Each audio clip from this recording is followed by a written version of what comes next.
عشان نتدفى. قلوب تعبانة جفا، صحاب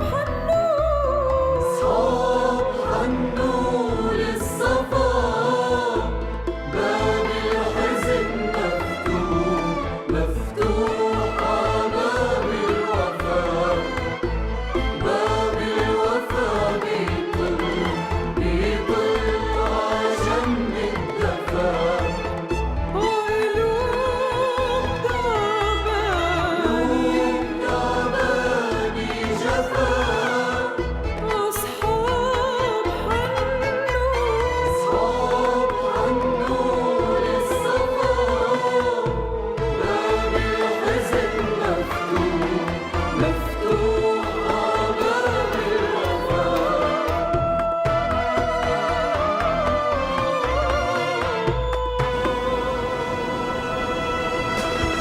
حزن مثل الفرح بيبكي وبيقوي، والشمس تشرق عالدمع، في دمعة بتجرح، دمعة بتضوي، دمعة مثل المي بتضوي.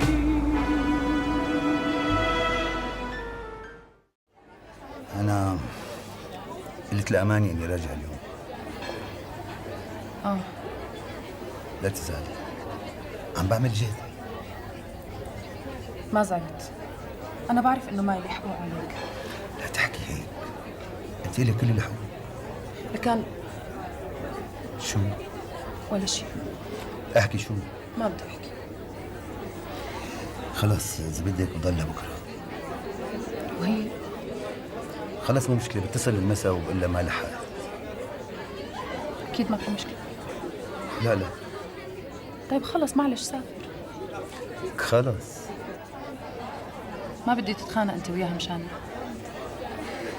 ما رح أتخانق مع حدا، خلص. وهكذا تتحول اللقاءات إلى عتابات مستمرة. أنا أبذل محاولات لمعرفة أي منا يفضل أكثر، وهل هو مستعد لإغضابها من أجلي، ومتى سيقول لي أنه سيتركه وأنه حزم أمره معه، وهو تائه بين عائلته وموضوع عشقه. وأحبه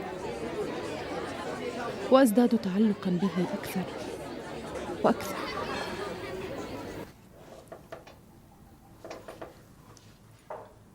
ماما بس بقى اتركها لاختك. شو؟ ما رجع بابا؟ لا ايه بس قال اليوم بده يرجع. قال. لكان ليه تأخر؟ عم تسألني إلي؟ وما اتصل؟ لا. ها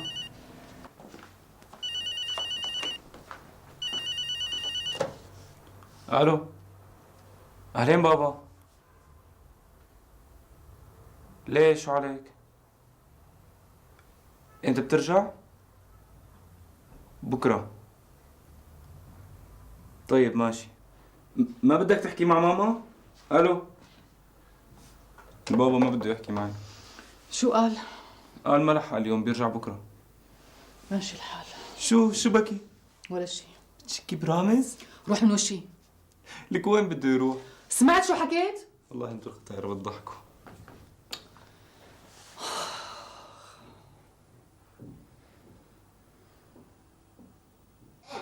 ما في يلا ليش هاتها اتركها لأختك بقى. خلصتوا أكل؟ انا ما بدي نوم. ما بدي اسمع ولا كلمة. غسلوا اثنيناتكم وعلى الفرشة فورا. رح اروح على الفرشة بس ما رح نوم. ايه امسكي يلا روحي. رح اشكيك لبابا. روحي.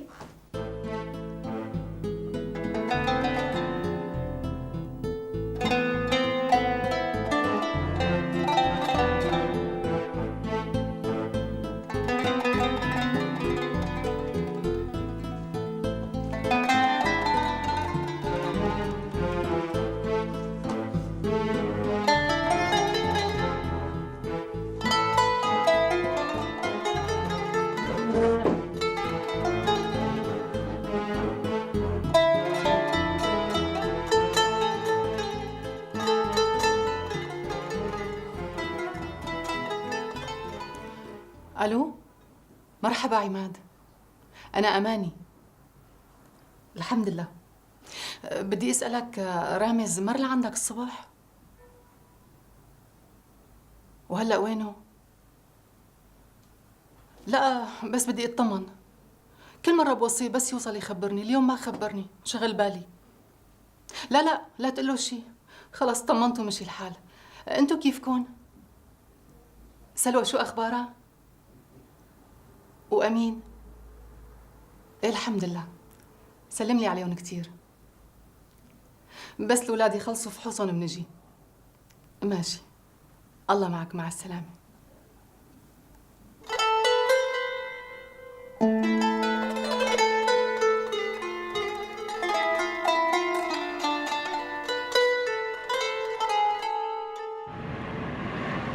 عزمتني ايام اجي لعندكم. لعنا؟ ايه، وانت بدك تيجي تاخذها؟ وفاتي؟ قلت لها بفكر. طيب شو؟ ولا شيء، انا بفكر كمان. اذا ما بدك ما بروح. ما قلت هيك، قلت لك بدي افكر. لا قول انه ما بدك يعني روح.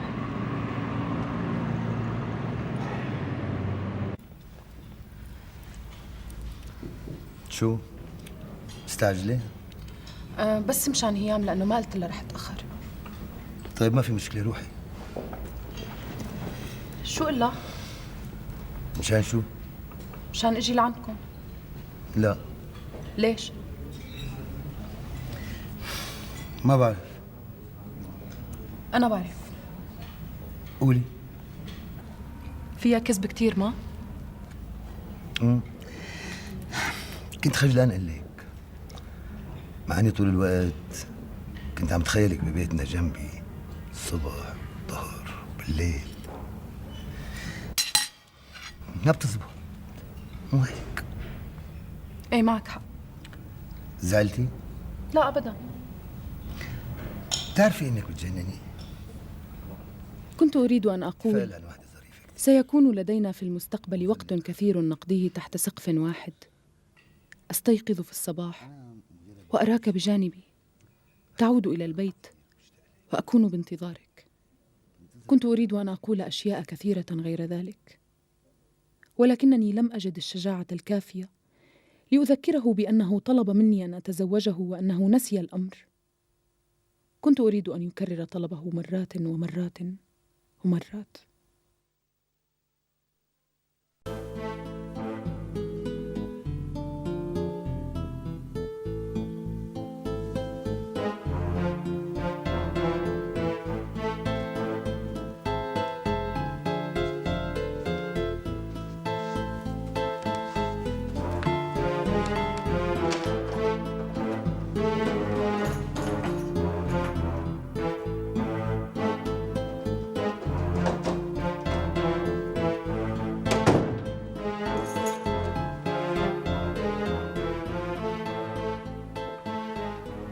مساء الخير.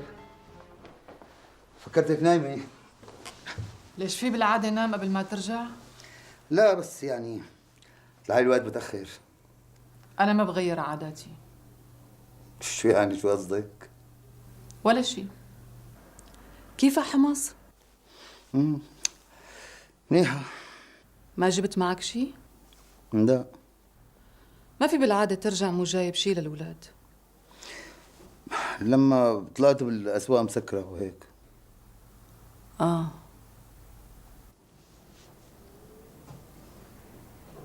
بدك تتعشى؟ لا متعشي. وين تعشيت؟ على الطريق، شو قصدك؟ ولا شيء. لا عن جد كأنك مو على بعضك. عم عد كم كذبة بتقدر تكذب بالدقيقة. كيف؟ ما فهمت عليك. اتصلت بعماد، قال لي انك مريت لعنده اول ما وصلت على الشام امبارح الصبح. شو قال لك عماد؟ عم تضحك؟ عماد قال لك انه انا كنت بالشام ورحت لعنده؟ شو في شيء بضحك؟ اسمعي، تذكرت نكته. بالله؟ في واحد مره غاب ليله عن بيته، اتصلت مرته ب5 من رفقاته، ال5 قالوا لك كل واحد منهم قال لك كان نايم عندي. شو بدك تعمل؟ بدي اقول له لعماد انه ما حدا طلب منه يتستر علي. شو قصدك؟ يعني ما حدا طلب منه يكذب عليكي ويقول لك انه شافني. وليش لحتى عماد يكذب علي؟ شو له مصلحة؟ ما قلت لك عم يتستر علي؟ يعني انت فعلا كنت بحمص؟ يعني لو بدي روح على الشام ليش لحتى اقول لك لا على حماس؟ هذا السؤال اللي ما عم بقدر جاوب عليه. حبيبتي لانه السؤال غلط من اساسه. يعني لو في سبب كنت قلت لي؟ شو ممكن يكون السبب؟ يعني كنت قلت لي؟ الو الو سلوى، كيفك؟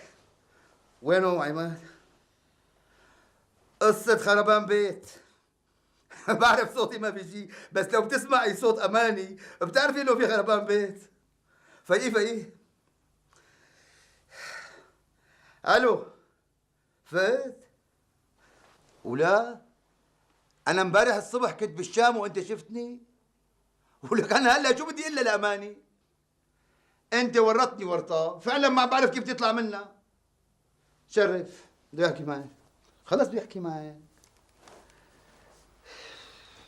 الو. وال5 كلهم قالوا انه كان نايم عندهم. هلا حكى لي اياها. انو تضامن؟ رجالي. ايه سمعت فيه. الحمد لله ما احتجت للتضامن النسائي لهلا. لا ما عم صدقك لا إلك ولا لرامز. لأنه إذا رامز بيحتاج أنت بكل بساطة رح تكذب علي من شانه. بالله؟ وأنا شو لازم أعمل؟ إيه؟ بحاول. الله معك مع السلامة. شو قلتي له بحاول؟ برأي عماد إنه لازم أفرح إنك عم تكذب علي. ليش؟ يعني هيك بتكون خايف على مشاعري. يعني في هيك شيء؟ يعني أنت فعلا خايف؟ لا، إذا كنت عم بكذب عليكي. بعدين أنت كيف تتصلي بعماد تسأليه عني؟ افرضي عندي شغل خاص وضروري بحمص وما بدي حدا يعرف. هلا إذا كان عماد رفيقي يعني لازم يعرف كل صغيرة وكبيرة؟ ما قلت لي ما أحكي معه؟ لأنه ما خطر لي إنك تتصلي على الشام وأنا بحمص. لو رجعت بنفس اليوم مثل ما قلت لي ما كان صار كل هالشيء. ما قلت لك ما خلصت شغلي؟ وليش ما حكيت معي؟ هلا أنا ما حكيت معك إنه بدي أتأخر؟ حكيت مع سامر بس. شو عم تحكي أنت؟ أنا اتصلت على البيت طلع لي سامر مشان ما تقلقي وتنشغلي، إني ما حكيت معك أنت؟ شو بك أماني؟ هي غلطة هي؟ وين عم تاخذك أفكارك؟ والشهر ونص اللي قعدتهم بالشام؟ شو دخلوا هدول؟ ما صار لي شهر راجع. بعدين الله يخليكي بطلي تعرضي مشاكلك النفسية على أصدقائنا. مشاكلي النفسية؟ أنا عم بحكي مشانك أنت مو مشاني أنا. مشاكلي أنا؟ ولا كيف ممكن فسر سلوكك؟ رجعي أنت راجعي القصة من أولها وشوفي شو بيطلع معك. حمام سخن؟ جيبي لي البيجامة.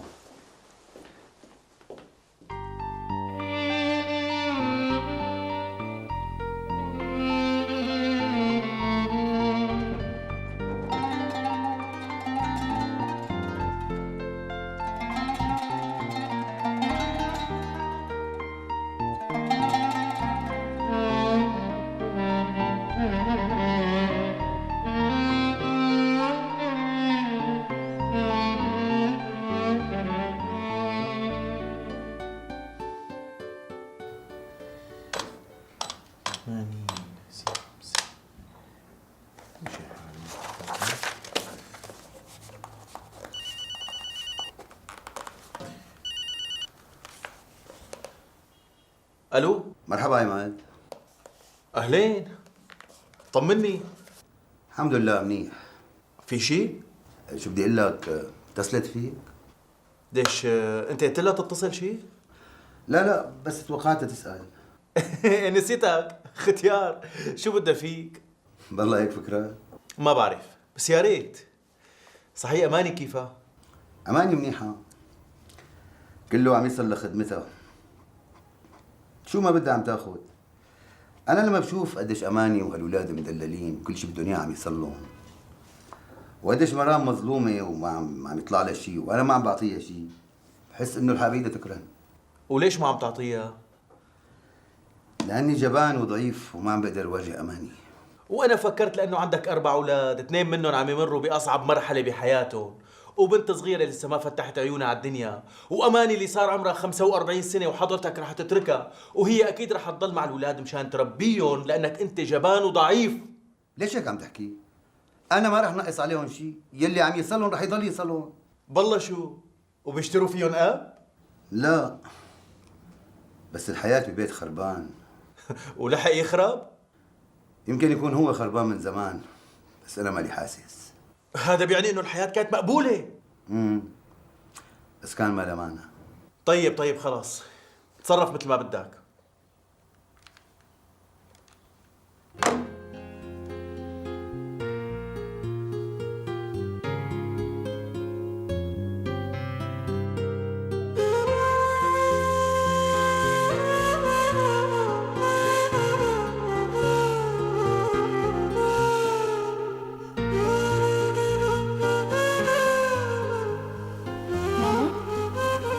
مرام، ماما جيتي؟ أنا ما هيك ربيتك. ليش شو عملت؟ كيف بتطلع منك هالكلمة؟ أنو كلمة؟ كلمة بحبك.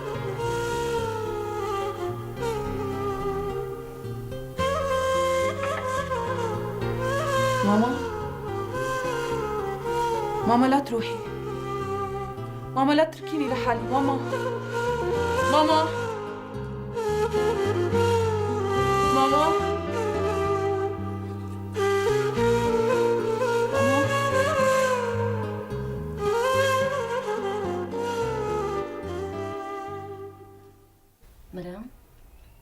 مرام شو بكي؟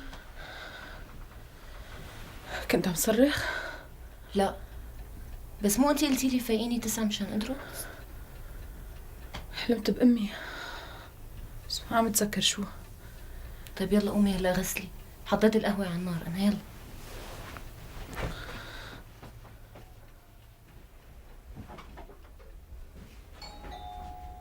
مين؟ أنا ماما، افتحي الباب. ماما؟ شو المفاجأة؟ أهلين. كيفك حبيبتي؟ اشتقت لك. وأنا كمان. شو جايبة معك أكل؟ يا لطيف شو بتحبي بطنك؟ وقفت في الحمام طويلا لا أجرؤ على الخروج، فكيف أنظر في عيني أماني، بل خال أماني؟ كيف أواجهها؟ وماذا لو أنها تعرف كل شيء؟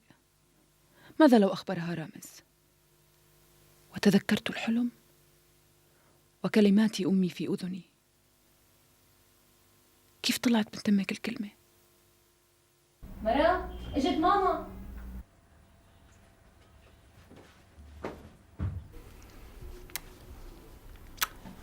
العمر إليك. أنا آسفة ما قدرت أجي قبل هلأ، تالا كانت محسبة وما كان فيني أتركها. شكراً، ما قصرتوا. رامز وهيام قالوا لك وأنا رح أرجع أكد لك. نحن أهلك، اوعك تفكري إنك لحالك. نحن أهلك وبيتنا بيتك، أي شيء بتحتاجيه بيسعدنا نقدم لك إياه. شكراً كتير. هذا مو بس حكي، جربينا وشوفي. اللي عملتوه معي ما رح أنساه بعمري. أنا بشكر الله إني لقيتكم. شو وينه بابا؟ وصلني وراح لعند عماد. وليش ما فات يسلم علينا؟ قال المسا بيرجع، هلا مو فاضي. مو فاضي يقول مرحبا؟ لا تسأليني، ما عم بفهم عليه شيء.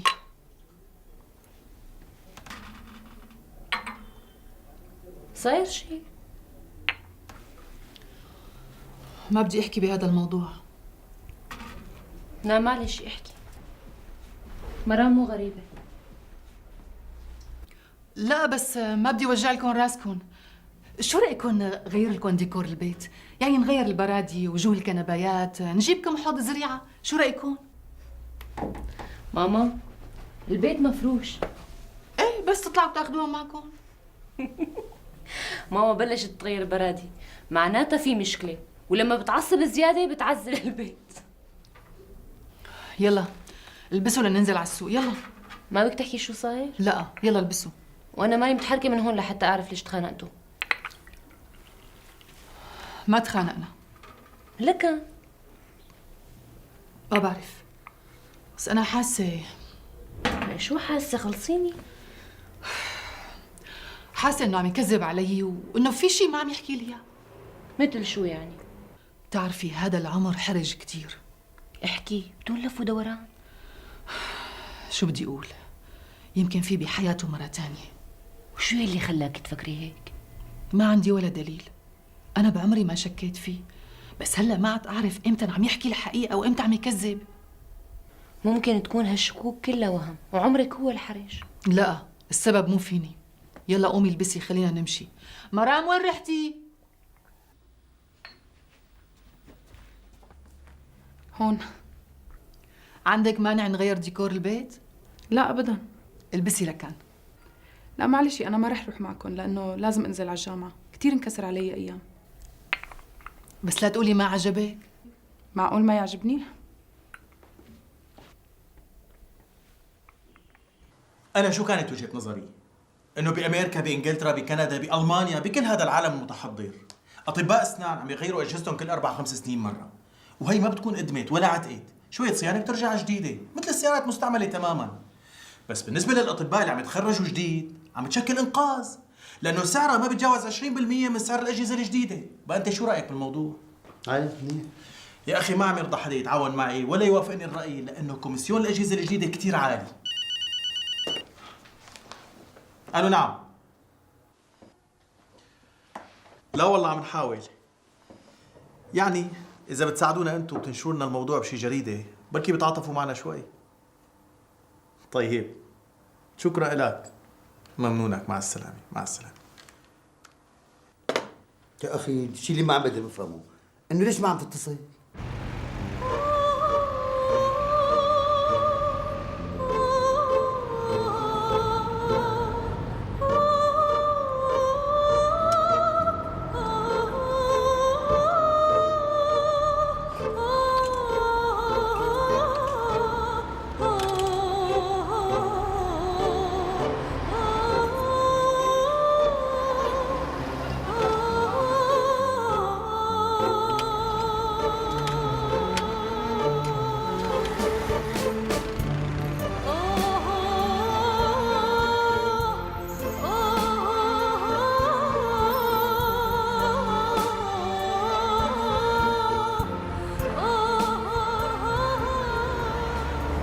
بعدين هاي الأجهزة والمعدات عم تنشحن فورا عن. أنت عم تسمعني شو عم بحكي معك؟ إيه. قالوا نعم. مرحبا. أهلين وسهلين. إيه تفضلي، ليكو موجود، احكي معه. ألو، وين أنتِ؟ بنفس المحل. طب خليكي محلك، جاي فورا. يلا باي.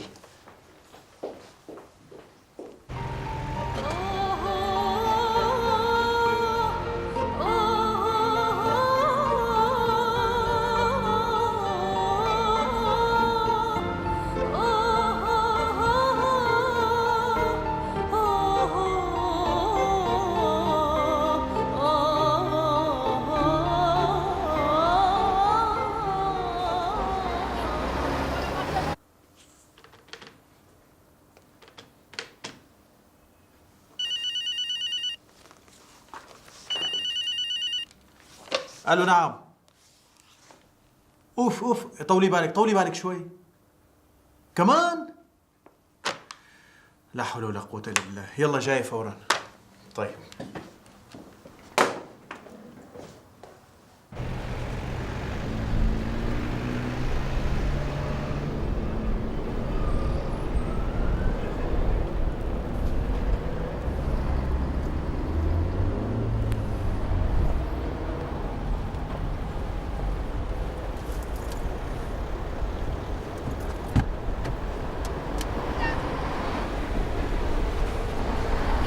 ليه تأخرتي؟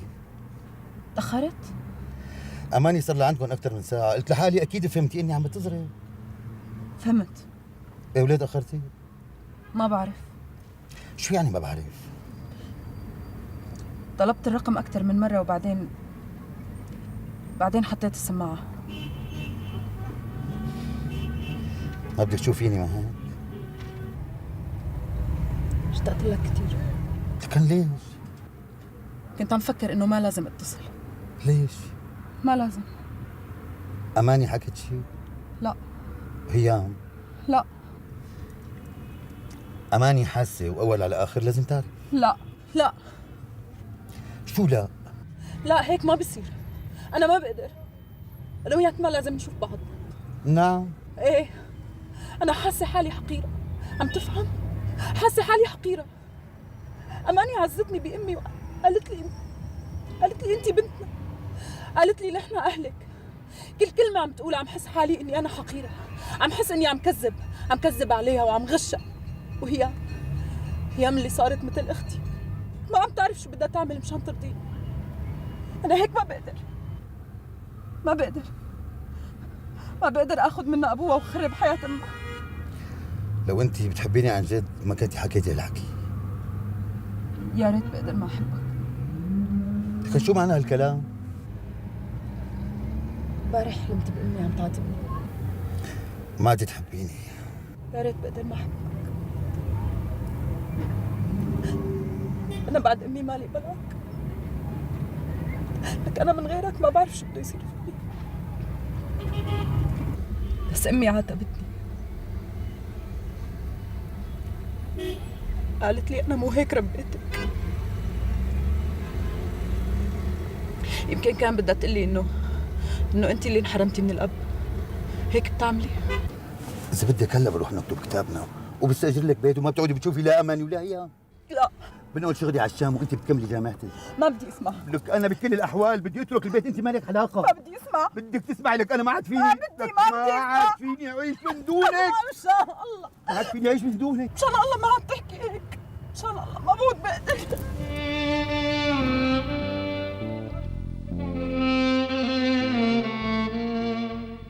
أمين الله يخليك لا تسكت مثل عادتك. رد علي وفهمني، هاد كمان شو عيبه؟ ما بدي اياه وخلص، اصلا هو ما راح يرجع. شو القصة؟ قلع هاد الأستاذ كمان. وما كان يقول لي ليش؟ لانه غبي. حتى اذا بدك اسالي بابا.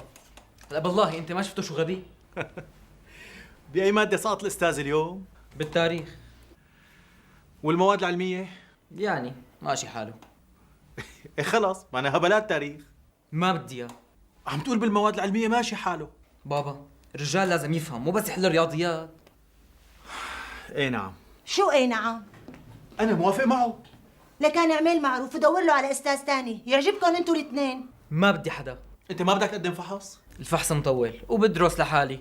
مو كل المواد تقدر تدرسها لحالها، في مواد مع الأساتذة أسهل. مع الاساتذه يلي بيحكوا معي كانه عمري 5 سنين وانا بفهم اكثر منهم. مو ضروري يكون البني آدم عبقري لحتى تعرف تتعامل معه. ولانهم مو عباقره بيحكوا معي كاني متخلف عقليا. لأنه حضرتك ما بتعطيه فرصة لهالأستاذ إنه يعرفك منيح. ما بيهمني يعرفني. وشو بتقترح؟ بقترح انه ما بدي حدا. إيه مو على أمرك. لكن جيبوا اساتذه قد ما بدكم وانا رح ضل قلعهم. يا ربي دخيلك. وبعدين معه؟ نجيب حدا تاني.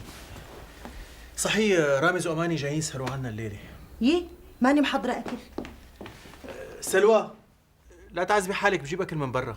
حتى ولو.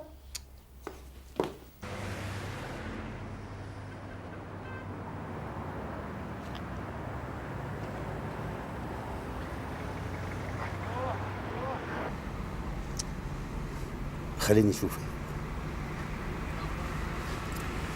أعطيني فرصة. بكرة المساء مسافرين كلياتنا. بشوفك بكرة هون الساعة 10.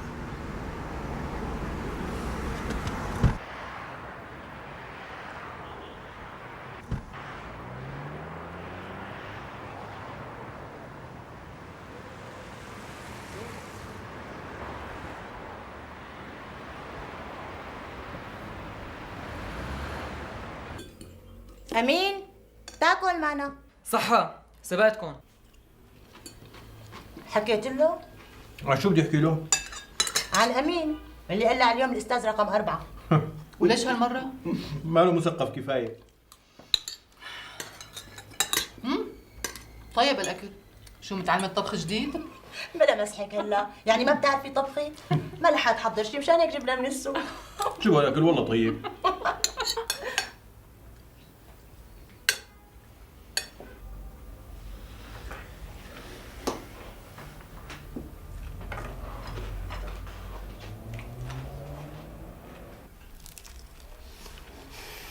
يا الله، هلا بيكونوا جابوا اكل مشكل ملون. ليش ما رحتي معهم؟ يا ريتني رحت، وانتي كمان كان لازم تروحي. كنا عرفناكي على سلوى وامين. امين قديش عمره؟ اصغر من اخي سامر بسنه.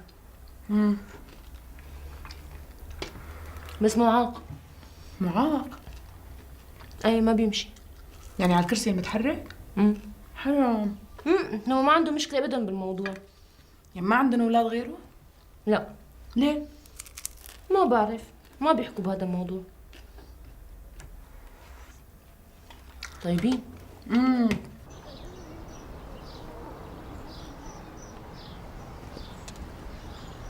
شو قررتي؟ لما كنت صغيرة كان أبي كتير يغيب عن البيت. كنت كل يوم لما أحط راسي على المخدة صلي مشان فيق ولاقي، وكنت ما لاقي. لما كبرت صرت أكرهه لأنه تركنا. ما بقدر.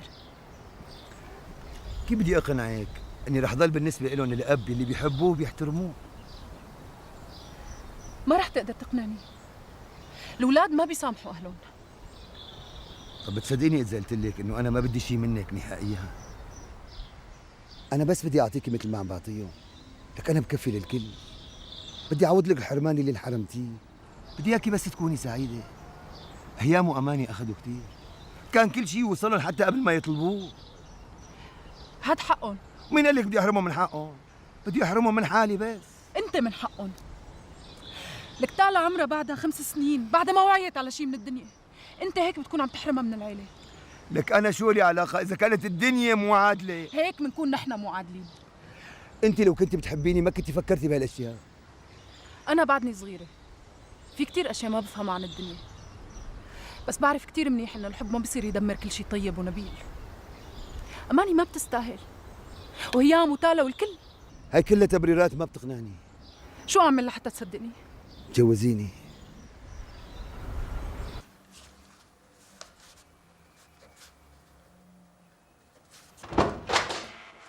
تصور انه حضرتها رفضت تتزوجني؟ بجوز ما بدها تخرب لك بيتك. انت بتصدق هالحكي؟ ليش لا؟ ولك بحياتك سمعت عن وحده فقيره ما معها حق اكل بترفض تتزوج واحد غني؟ يا سيدي مو غني ماشي حاله عوض. مثل ما بدك، في وحده بترفض تتزوج واحد بس من شان ما تخرب له بيته؟ لك يا رجل انت ليش ما بدك تصدق انه هي ما بدها تخرب لك بيتك؟ شو نسيت هي قد رفيقتها وشو عملت مشانها؟ الحب اهم من الصداقه. يبدو في اولويات عند مرام اهم من الحب. ما في اهم من الحب عند النسوان. معناتها ما بتحبك. لك شو كانت عم تلعب علي؟ لك يا اخي لا تفهمها هيك، بجوز البنت كانت عم تمر بازمه وشافتك قدامها. ايوه وقامت خلصت ازمتها وما عاد في لزوم الي، قالت لي مع السلامه. ايه في هيك شيء. ايه وانت مفكر انه ممكن اتنازل بهالسهوله؟ مو على اساس بتهمك سعادتها؟ شايفها غيرت رايك. مو بس ما حدا يستخدمني. ايه وشو بدك تعمل؟ رح اخبر اماني وهيام فورا. يا مجنون طول بالك. رامز اعطيني المفاتيح. خلاص رامز اعطيني المفاتيح. والله تتركني خلاص. يا اخي ما بدي اياك تسوق انت بهالحاله. تاخذني لهنيك. باخذك لهنيك هات. شرف.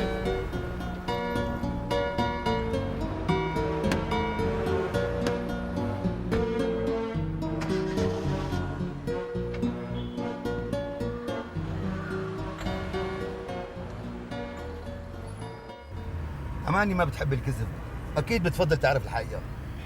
مو بالضروره. شو مو بالضروره بتعرفها اكثر مني؟ لا يا رجل انا بحكي هيك بشكل عام. وصلني على البيت. من الدخله اللي بعدها.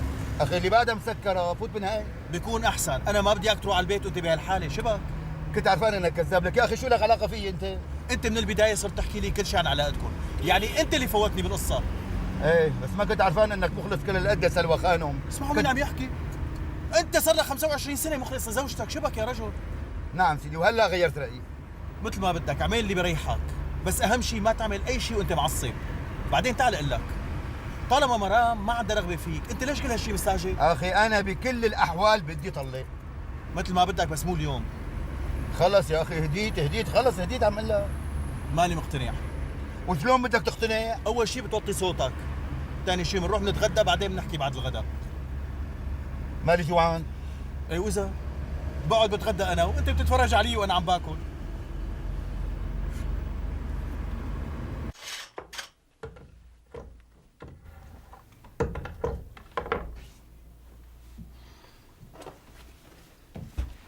شو مرام؟ ولا شيء. ما عجبوكي؟ بالعكس كتير حلوين. لكان ليش زعلانة؟ لا أنا ماني زعلانة. الحق عليها، ليش ما راحت معنا؟ كانت اختارت على كيفها. بالعكس كل شيء كتير حلو، البيت صار أحلى حتى من بيت مدام عواطف. هلا صدقتك. ماما خليها تجي لعنا بالعطلة. لكان لوين بدها تروح؟ عاد تضل هون. شو هالحكي؟ لازم دور على شغل. ايه خلي عماد يدور لك وانت بتجي لعنا، ما رح نتركك هون لحالك.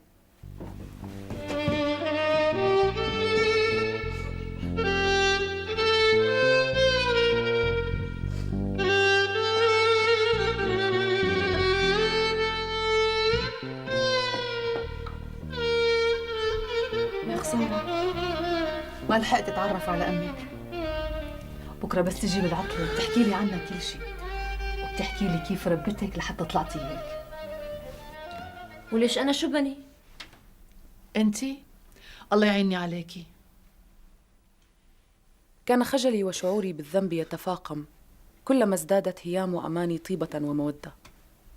كانت رغبتهما بمساعدتي صادقة، ولكنني كنت أبحث عن طريقة أخرج بها من هذا المأزق. كيف أعتذر عن السفر وقضاء العطلة هناك؟ كانت همومي المادية تقلقني، وكل ما حدث مع رامز. إجا بابا. يلا يا بنتي مسحي دموعك واطلعي سلمي على عمو رامز. يلا. مرحبا. يا أهلا. اهلا عماد. مرحبا. جاي هالمرة تشهد انه كان معك؟ احسن من هيك دليل براءة ما عاد فيه. اماني اذا جاهزه خلينا نمشي. ليش مستعجل؟ ما بحب وقت الليل، خلينا نمشي هلا. بنسقي عماد فنجان قهوة وبنمشي. عماد هلا شرب قهوه. طب ما بدك تسلم على مرام؟ مرحبا. مرام عمو عماد. اهلين. أهلين، سمعت عنك كتير. فرصة سعيدة. يلا اماني. ما بدنا نمر نشوف سلوى؟ قلت لك لازم نصل بكير. بابا شو صاير لك؟ خلص يا جماعة بتجوا لعنا على البيت، نقعد لنا ساعة زمان بعدين تمشوا من هنيك.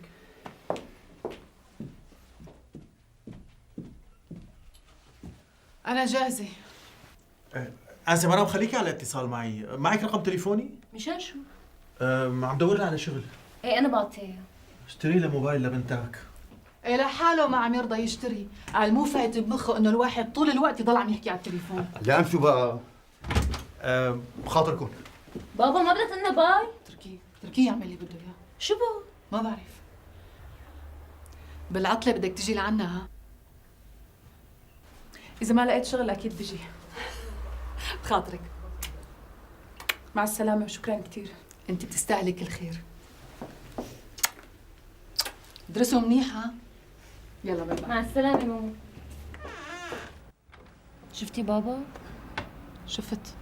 زعلان منك كأنه عملنا له شيء، حتى ما قلنا بخاطركم. معلش يمكن مستعجل، سامحيه. لا ما بدي سامحه. فوتي.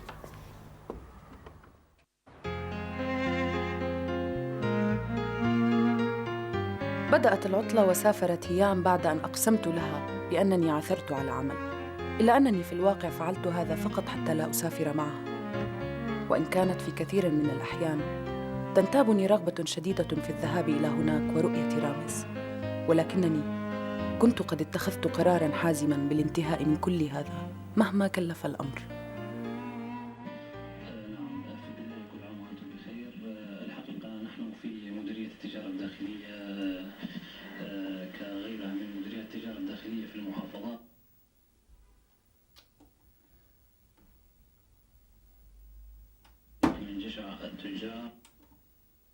وبقيت وحدي لأول مرة بعد وفاة والدتي، وحدي تماما، أنا وتلفاز مشوش، ما إن أحاول التفرج عليه حتى أطفئه.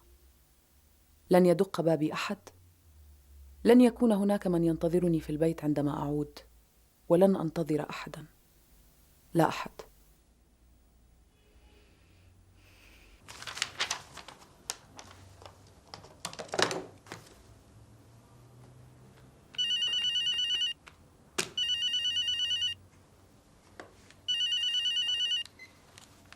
نعم. مرحبا عماد. أهلين رامز، كيفك؟ منيح.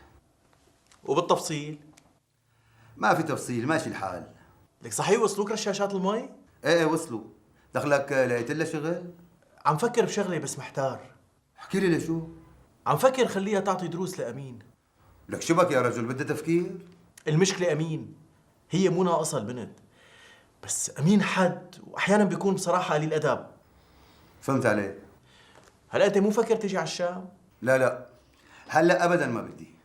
طيب أنا بتصل فيك، سلم. الله يسلمك.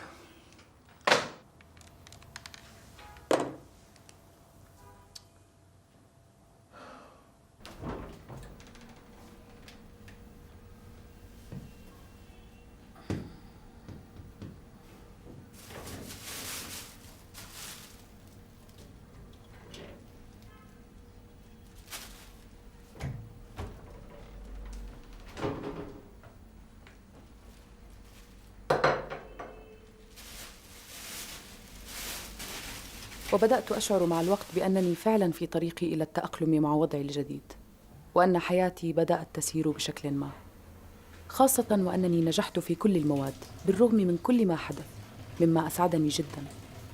وفكرت أيضا أن أمي لا شك كانت ستفرح بي، ولكن بقيت مشكلة البحث عن عمل قائمة، ونقودي نفذت كلها.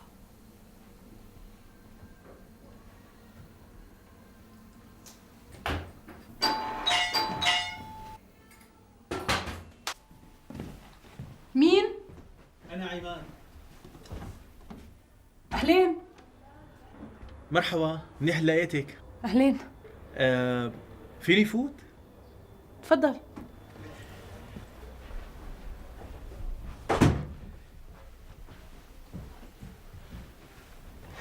لقيتي شغل؟ لا. لكن ليش ما رجعتي حكيتي معي؟ عم بخجل. هيك كان إحساسي. بالمناسبة إلك عندي شغل بس ما بتوقع إنك تستمري فيه. أنا موافقة. طولي بالك، ما بدك تعرفي عن شو الموضوع. ابني أمين خلص كفاءة والسنة عنده 10. أنا قلت لحالي بركي بتعطيه كم درس، ما بعرف إذا هيام حكيت لك عنه. بفضل اسمع منك. أمين عمره 15 سنة. لما كان عمره 7 سنين اكتشف الأطباء مرض بعموده الفقري. عملوا له عملية وفشلت. ومن يومها لهلا وهو معاق.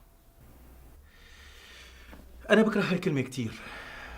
هي بتنطبق على كتير ناس أصحاء جسديا، بس على أمين ما بتنطبق. أمين بيتمتع بكامل قواه العقلية، بس بما أنه حركته مقيدة هو بيعوض بالقراءة، بالكمبيوتر، برامج تلفزيون. يعني هو ما رح يعذبك بالدراسة، هو رح يعذبك بس. أنا موافقة. طولي بالك، لازم أقول لك أنه أنا موافقة بدون ما أعرف أي شيء. لا، لازم أقول لك أنه بالفترة الأخيرة نحن غيرنا 4 أساتذة. مو لأنه إلي ما عجبوني أو لسلوى أمه، لأمين نفسه ما عجبوه. سيد عماد، أنا ما رح أتظاهر قدامك إنه أنا لازم أفكر. بس أنا من واجبي إني أحطك بالصورة. أمين رافض يروح على المدرسة. التجربة أبدا مو سهلة. وأنا رح أعمل جهدي. مشان الأجر. لا خلص معلش، خلي بعدين. ما بقدر أضمن لك أكثر من 4 دروس، ابني وبعرفه. طيب خلي هون درسين إذا. لا ما بيصير، تفضلي. شكرا. العفو. إمتى بنبلش؟ بدي بس كام يوم مشان راجع المنهاج. خلص، معناتها رح أجيب لك الكتب ليكم بالسيارة. عظيم كتير، إذا نبدأ الأحد. أمين صعب كتير. وأنا ما عندي خيارات تانية. ثواني عن إذنك.